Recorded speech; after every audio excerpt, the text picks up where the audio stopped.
भले ही अभी यूपी में 10 सीटों पर होने वाले उपचुनाव की तारीखों का ऐलान नहीं किया गया हो, लेकिन सभी पार्टियां अभी से चुनाव की तैयारी में जुट गई हैं। इस बीच बीजेपी के सहयोगी दल निषाद पार्टी ने बीजेपी से अलग राह पकड़ते हुए बड़ा ऐलान किया है, जिसने सभी को चौंका दिया है। देखिए रिपोर्ट। उत्तर प्रदेश की 10 सीटों पर उपचुनाव होने हैं, जिसे लेकर बीजेपी, सपा, कांग्रेस और तमाम दलों ने तैयारियां तेज कर दी हैं। लेकिन इस बीच बीजेपी के सहयोगी दल निषाद पार्टी के मुखिया संजय निषाद ने बड़ा बयान दिया है। संजय निषाद का कहना है कि उनकी पार्टी बीजेपी के चुनाव चिन्ह पर नहीं बल्कि अपनी पार्टी के चिन्ह पर चुनाव लड़ेगी।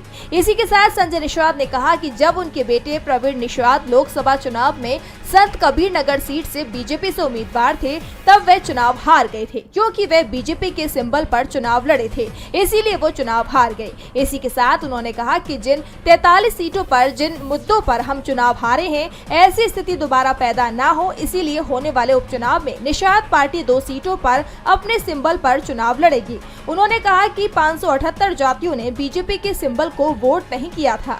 निषादों की संख्या अब बढ़ रही है, इसीलिए बीजेपी को भी इस बारे में सोचना चाहिए, कहीं ये खामियाजा ना भुगतना पड़े। बता दें कि संजय निषाद की पार्टी निषाद पार्टी 2022 के विधानसभा चुनाव में कटहेरी, अंबेडकर नगर जिला और मझवा, मिर्जापुर जिला सीट पर अपने सिंबल पर चुनाव लड़ी थी और आने वाले उपचुनाव में भी निषाद पार्टी इन दोनों ही सीटों पर अपने सिंबल पर उम्मीदवार उतारेगी।